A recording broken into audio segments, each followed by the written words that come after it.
Hello everyone, welcome back to my channel. आज के video में हम डिस्कस करेंगे unit pathogenic organism, subject microbiology. Pathogenic organism हम लोग डिस्कस कर चुके हैं, वीडियो अपलोडेड है, आप प्लेलिस्ट से वीडियो को देख सकते हैं। बट बहुत सारे स्टूडेंट्स के डाउट है कि पैथोजेनिक ऑर्गेनिज्म यूनिट को हमें कैसे पढ़ना चाहिए, एग्जाम पर्पस के लिए क्या इंपॉर्टेंट है, और सिलेबस में कुछ चीज़ें हमारी नहीं मेंशन बट क्वेश्चन ऐसे आ जाते हैं कि हमें कैसे स्टडी करना चाहिए। इनडायरेक्टली पैथोजेनिक ऑर्गेनिज्म से रिलेटेड बहुत सारे डाउट है स्टूडेंट के। अगर मैं बात करूँ माइक्रोबायोलॉजी सब्जेक्ट में सिर्फ आपके 4 यूनिट हैं। सबसे ज़्यादा डिफिकल्टी आपको यूनिट 3 में होगी जो आपकी है पैथोजेनिक ऑर्गेनिज्म। तो सबसे पहले तो हम डिस्कस कर लेते हैं कि आपके सिलेबस में क्या मेंशन है। आपके सिलेबस में आपके माइक्रो ऑर्गेनिज्म मेंशन है, जैसे कि bacteria, fungus, virus, rodent, parasites. Bacteria में आपको डिवाइड कर दिया कोकस और बैसिलस में। कोकस में भी आपको gram positive bacteria, gram negative करना है। सेम एस आपको बैसिलाई में भी ग्राम नेगेटिव, ग्राम पॉजिटिव करना है। अब आपको माइक्रो ऑर्गेनिज्म पता चल गया, जैसे कि आपको बैक्टीरिया में भी कोकस जाना है, बैक्टीरिया में बैसिलस में भी जाना है, प्लस पॉजिटिव एंड नेगेटिव, इतना आपको क्लियर है। फिर आपके virus, fungi, parasites, rodents, vector, इसमें कोई भी चेंजेस नहीं करना है। इसमें आपकी सिंपल सी एक क्लासिफिकेशन है, इसी को आपको पढ़ना है। ऐसा नहीं है कि सब डिवाइड करना पॉजिटिव नेगेटिव करके या कोकाई बेसलाई करके, वो सिर्फ आपका बैक्टीरिया में होगा। आफ्टर दैट इसमें आपको मेनली पढ़ना क्या है, तो आपको चाहे बैक्टीरिया, चाहे वायरस, चाहे फंगस, चाहे कुछ भी हो, तो सबसे पहले आपको उनके कॉमन जो कैरेक्टरिस्टिक्स हैं वो आपको पढ़नी है। आपको सोर्सेज पढ़ना है कि वो कौन से सोर्स से आपको अफेक्ट कर सकते हैं। आपको पोर्टल ऑफ एंट्री पढ़नी है, आपको ट्रांसमिशन पढ़ना है। तो ये 4 चीज़ें जो मेनली आपको हर एक में पढ़नी है। मैं फिर से रिपीट कर देती हूँ। सबसे पहले आपको कैरेक्टरिस्टिक्स पढ़नी है, सोर्स पढ़ना है, पोर्टल ऑफ एंट्री पढ़ना है, और एट लास्ट आपको ट्रांसमिशन पढ़ना है। ट्रांसमिशन ऑफ इन्फेक्शन का कैसे हो रहा है, कॉमन इन्फेक्शन आपको पता होने चाहिए। ये आप पैथोजेनिक ऑर्गेनिज्म में पढ़ेंगे। जब आपके एग्जाम में अगर क्वेश्चन आ रहा है कि बैक्टीरिया है, तो बैक्टीरिया में आप फिर अलग अलग डिफाइन करके लिखेंगे कोकस और बेसलाई को। और अगर सिर्फ आपका वायरस आ रहा है तो आप पहले मेंशन करेंगे। फॉर एग्जांपल, जैसे कि अगर आप क्वेश्चन पेपर देखेंगे तो क्वेश्चन पेपर में लास्ट टाइम में आपका माइक्रो ऑर्गेनिज्म आया था 10 नंबर में, जिसमें हम लोगों को सब कुछ मेंशन करना था। तो अब मैं एक कॉमन बता रही हूँ कि आपको कैसे प्रेजेंट करना होता है। तो उस टाइम पे क्या करना है, आपको सबसे पहले बैक्टीरिया का इंट्रोडक्शन लिखना है, फिर बैक्टीरिया के कैरेक्टरिस्टिक्स लिखने हैं, फिर बैक्टीरिया के एग्जाम्पल्स लिखना है, बैक्टीरिया का पोर्टल ऑफ एंट्री क्या है, बैक्टीरिया से डिजीजेस कैसी हो रही है, फिर बैक्टीरिया के आपको डायग्राम बनाना है। आपने ये काम बैक्टीरिया में करा, सेम एज आपको वायरस में करना है, same as fungus, parasites, rodents में करना है। अब आपका क्वेश्चन कंप्लीट हो गया। अगर आपसे स्पेसिफिक डिजीज़ पूछ रहा है, जैसे कि आपके स्टेफाइलोकोकस से कौन सी डिजीज़ हो रही है या स्ट्रेप्टोकोकस से कौन सी डिजीज़ हो रही है, तो उसमें सबसे पहले आपको बताना है कि स्टेफाइलोकोकस आपका बैक्टीरिया है, कोकस में आता है, ग्राम पॉजिटिव है। फिर आपकी कौन सी डिजीज़ कॉज करती है, उसके लिए आपको उसका डेफिनेशन लिखना है, उसके पोर्टल ऑफ एंट्री लिखनी है, उसके आपको पैथोजेनिसिटी लिखनी है, फिर आप उसके कॉजेस लिखेंगे कि किन वजहों से आपको ये डिजीज़ हो सकती है, फिर साइन एंड सिम्टम्स लिखेंगे, फिर एट लास्ट प्रिवेंशन लिखेंगे। तो ये चीज़ आपको डिफरेंस क्रिएट कर रही है कि आपको कैसे क्वेश्चन अटेम्प्ट करना है। कंटेंट आपका इतना सही रहेगा, बस फर्क इतना आपको प्रेजेंट कैसे करना है उस क्वेश्चन में, वो आप पे डिपेंड करता है। अगर आपने माइक्रोबायोलॉजी का क्वेश्चन पेपर देखा होगा अटल यूनिवर्सिटी का, क्वेश्चन पेपर ज़्यादा डिफिकल्ट नहीं है। उसको देखोगे तो आप कहोगे कि अभी हम बैठ के सॉल्व कर सकते हैं, बट डिफ़िकल्ट ये होता है कि उसमें 10 नंबर में हम क्या लिख सकते हैं, हमारा कंटेंट भी अच्छा हो और हम साथ में वो सारी चीज़ भी मेंशन कर दें जो हमने पढ़ी है। तो उस टाइम पे आपका प्रेजेंटेशन बहुत इंपॉर्टेंट रहता है। अब आप सिर्फ बैक्टीरिया आ रहा है तो बैक्टीरिया के जो पॉइंट्स हैं आप उनको मेंशन कर देंगे, डायग्राम बना सकते हैं। एग्जाम्पल में आप स्टेफाइलोकोकस, स्ट्रेप्टोकोकस को ब्रॉड में ले जा सकते हैं अगर आपको आता है तो। अगर सिर्फ आपसे पूछी गई हैं डिजीज़ेस तो आपको स्पेसिफिक डिजीज़ पढ़नी होती हैं। तो सबसे पहले तो आप डिटेल वीडियो देख लीजिए पैथोजेनिक ऑर्गेनिज्म की, मैंने डिस्कस करी है, जिसमें हम लोगों ने मेनली डिटेल में डिस्कस करा है बैक्टीरिया को, फंगस को, वायरस को, रोडेंट्स को, पैरासाइट्स को, जिससे जो अभी मैंने आपको 4 मेन पॉइंट बताए, जो आपके मेन क्या है, कैरेक्टरिस्टिक्स है, फिर आपका पोर्टल ऑफ एंट्री है, सोर्स है, ट्रांसमिशन है, वो आपका क्लियर हो जाएगा। साथ ही साथ अब आपकी मेन बात आती है डायग्राम्स। अब जैसे कि बैक्टीरिया, फंगस, वायरस, इन सब के आपको डायग्राम भी बनाना है। तो अगर मैं बात करूँ फंगस का, सबसे सिंपल डायग्राम आप बना सकते हैं, ईस्ट मशरूम, इसमें कोई डाउट नहीं है। फिर अगर मैं बात करूँ वायरस, कितने सारे वायरसेस हैं, जैसे कोविड-19 वायरस है, आपका इन्फ्लुएंजा वायरस है, राइनो वायरस है, आप गूगल पे सर्च करें, जो भी वायरस का डायग्राम आपको ईजी मिल रहा है या फिर ईजी आपको लग रहा है कि हम इसको बना सकते हैं, इसकी लेबलिंग ईजी है, तो आप कर लीजिए। अब जैसे कि मैं अगर बात करूँ, मैंने इन्फ्लुएंजा वायरस लर्न करा था, साथ में मैंने कोविड-19 करा था। कोविड-19 में लेबलिंग बहुत कम थी, बहुत सिंपल सा डायग्राम था। सेम एज़ बैक्टीरिया का डायग्राम आपने यूनिट 2 में पढ़ा था। यूनिट 2 में जब आप बैक्टीरिया का पढ़ेंगे, जिसमें हम लोग जनरल कैरेक्टरिस्टिक्स पढ़ते हैं, उसमें पढ़ा था, आप वो बना सकते हैं। नहीं तो बैक्टीरिया को तो सिंबल सा हम लोग बेसलाइन शेप में लेते हैं, उसके बाद उसकी लेबलिंग कर देते हैं। बैक्टीरिया का तो एकदम सिंपल सा है। तो इस तरीके से आप डायग्राम की प्रैक्टिस करेंगे, और डायग्राम को भी आपको 2 से 3 बार प्रैक्टिस करना होगा। इस टाइम अगर आप प्रैक्टिस करेंगे तो ये टाइम आपका सेव करेगा एग्जाम में। साथ ही साथ आप उस समय लेबलिंग्स भी बहुत अच्छे से फिल करेंगे, वरना लेबलिंग्स में कभी कन्फ्यूजन होता है कि जैसे फॉर एग्जांपल GP41 है या GP120 है। ये GP क्या होता है, तो GP आपके वायरसेस की कोटिंग जो मेम्ब्रेन होती है उसमें ये सारे प्रेजेंट होते हैं। तो इन सब का तब आपको ध्यान रहेगा जब आप डायग्राम की प्रैक्टिस करेंगे। डायग्राम की प्रैक्टिस लेबलिंग के साथ करिएगा, तो ये चीज़ आपके लिए बहुत ही ज़्यादा इफेक्टिव होगी। फिर अब हम बात कर लेते हैं यूनिट 3 पैथोजेनिक ऑर्गेनिज्म में कि आपको कौन सी डिजीज़ करनी है। वैसे अगर मैं बात करूँ, मैंने यूनिट 3 जो आपकी डिजीज़ आती है पैथोजेनिक ऑर्गेनिज्म की, उसके मैंने स्पेशली अलग से नोट्स प्रिपेयर करे थे 3 से 4 पेज के। क्यों? क्योंकि ये इंपॉर्टेंट है। इसमें सिर्फ बैक्टीरिया और वायरस का है। अब मेरा इसको प्रिपेयर करने का मेन मोटो क्या था, जैसे कि आपकी बुक में दे रखा है सिलेबस के अकॉर्डिंग, तो उसमें कोई भी डिजीज़ या इन्फेक्शंस आपको कोई नहीं दे रखा है।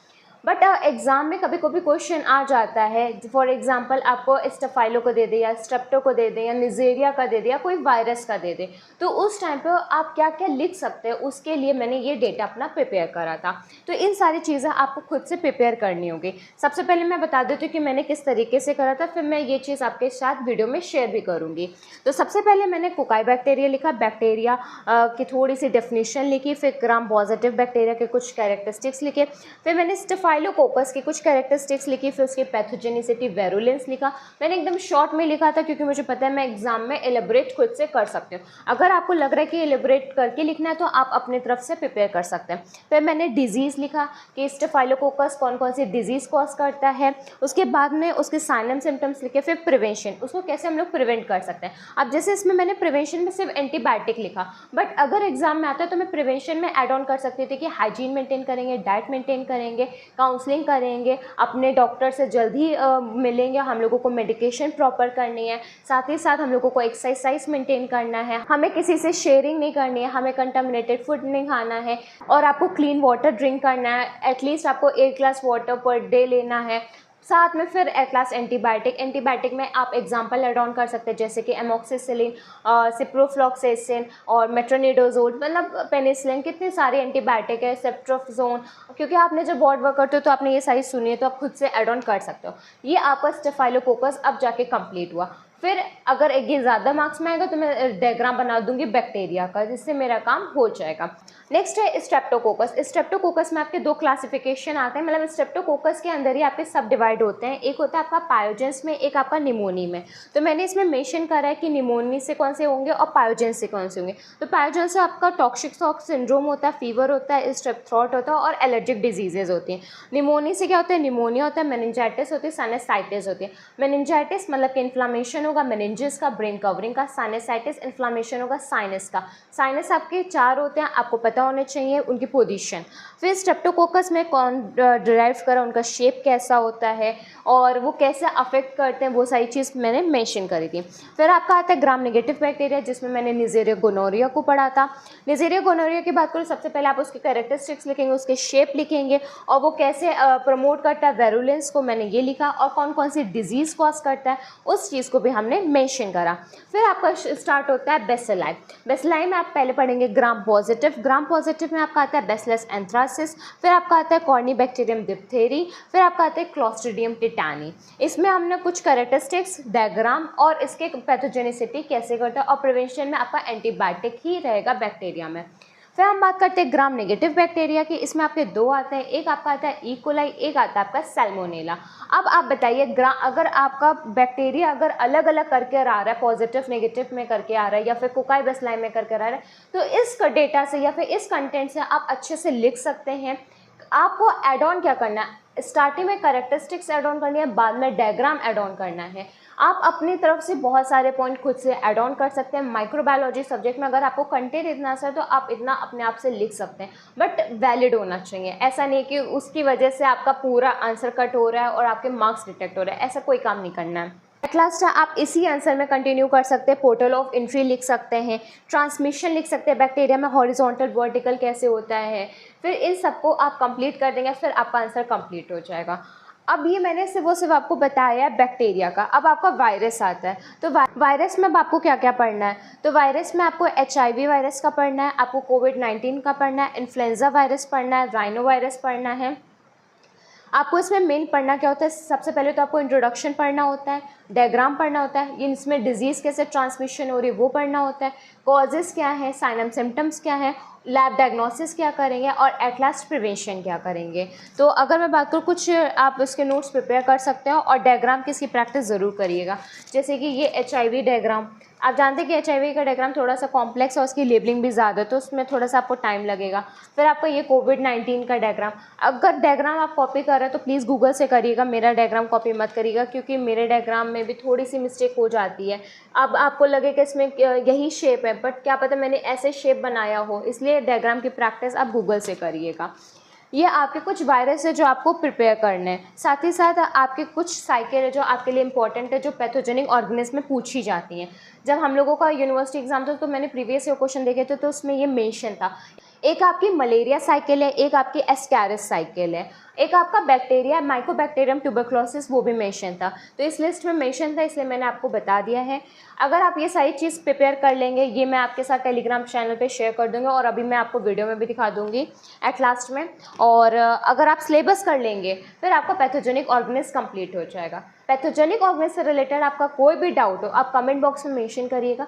पैथोजेनिक ऑर्गेनिज्म में एक प्रॉपर नोट्स प्रिपेयर करिए, उसकी प्रैक्टिस करिए। एग्जाम तक अगर आप डेली पैथोजेनिक ऑर्गेनिज्म को कवर करेंगे तो आपका एग्जाम अच्छे से हो जाएगा। मुझे पता भी अटल यूनिवर्सिटी के एग्जाम लेट में होंगे, बट बहुत सारी यूनिवर्सिटी बहुत सारे स्टेट्स में जो BSc नर्सिंग थर्ड सेम में उनके एग्जाम होंगे। ये वीडियो मेनली उनके लिए, जो स्टूडेंट्स अटल यूनिवर्सिटी के कहेंगे ना कि अभी नहीं, अभी दीदी टाइम है, तो अभी आपके पास टाइम है, अभी आप रिलैक्स रहिए। लेकिन कुछ स्टूडेंट्स के जो यूनिवर्सिटी एग्जाम है तो उनके लिए इंपॉर्टेंट है। अभी आपके पास 10 से 15 दिन है, अपनी स्टडी को अच्छे से करिए। ऑल द बेस्ट एग्जाम के लिए। कोई भी डाउट हो BSc नर्सिंग थर्ड सेमेस्टर से रिलेटेड आप कमेंट बॉक्स में मेंशन करिएगा, और साथ ही साथ इस नोट्स को एक बार आप ज़रूर देखिएगा। मे बी आपके इससे बहुत ज़्यादा हेल्प हो जाए, मे बी आप इसी को प्रिपेयर कर लें और आपको कुछ आइडिया ही मिल जाए जिससे आप बेटर नोट्स प्रिपेयर कर सकते हैं और स्टडी भी आपकी इम्प्रूव हो जाएगी। तो सबसे पहले अब डिस्कस कर लेते हैं हमारे नोट्स के थ्रू। सबसे पहले पैथोजेनिक ऑर्गेनिज्म, फिर कोकाई बैक्टीरिया, कुछ बैक्टीरिया के पॉइंट्स, फिर ग्राम पॉजिटिव बैक्टीरिया, स्टेफाइलोकोकस, उसकी पैथोजेनिसिटी एंड वेरुलेंस। कुछ इस तरीके से आपको नोट्स प्रिपेयर करने होते हैं। डिजीज़ लिखेंगे जो इंपॉर्टेंट है, प्रिवेंशन लिखेंगे, फिर आपका आता है स्ट्रेप्टोकोकस का। मैंने बहुत ही शॉर्ट में प्रिपेयर कर, आप देख सकते हैं सारी चीज़ें कितने शॉर्ट में मैंने मर्ज करी है। फिर उसके कुछ पॉइंट्स, फिर gram negative bacteria. Gram negative bacteria में आपका नेजेरिया गोनोरिया।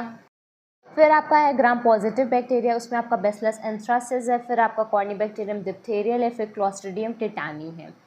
सेम एस मैंने ग्राम नेगेटिव बैक्टीरिया का करा था, जिसमें आपका इकोलाई और सैल्मोनेला है। फिर आपके पोर्टल ऑफ एंट्री और ट्रांसमिशन वायरस करना है, HIV malaria cycle, Ascaris cycle करना है, COVID-19 करना, माइकोबैक्टीरियम ट्यूबरक्लोसिस करना है। मलेरिया आपको पता है कि इसके 2 लाइफ साइकिल्स चलते हैं, एक मॉस्किटो में और एक ह्यूमन बीइंग के, वो आपको पता होना चाहिए। इसके 2 होस्ट होते हैं। एस्कैरिस कैसे होते हैं उसको डायग्राम आपको पता होना चाहिए, और इसके क्या क्या मेन पॉइंट्स हैं वो आपको पता होना चाहिए। आपको डायग्राम पता होना चाहिए HIV वायरस का लेबलिंग के साथ में, कैसे वो ट्रांसमिशन कर रहा है, कैसे उसकी लैब डायग्नोसिस है, कैसे आप उसका प्रिवेंशन करेंगे, ये हर एक वायरस में आपको करना है। फिर COVID-19 वायरस का डायग्राम, आई नो ये बहुत ही बेकार डायग्राम है क्योंकि मैंने बहुत जल्दी में बनाया था, इसलिए मैंने लेबलिंग भी बस ऐसे करी थी। इसीलिए मैं कह रही हूँ आप डायग्राम के लिए प्लीज़ प्लीज़ प्लीज़ बुक या फिर गूगल का यूज़ करेगा, जिससे आपको ईजी मिले।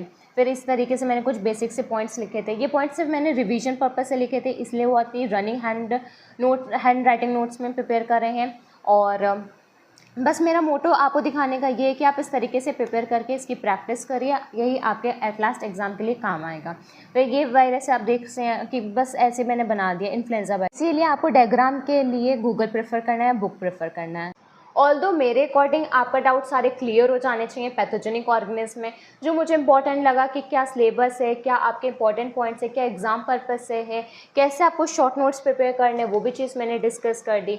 अब आपको कोई भी डाउट हो यूनिट पैथोजेनिक ऑर्गेनिज्म से रिलेटेड तो प्लीज़ मेंशन करिएगा कमेंट बॉक्स में।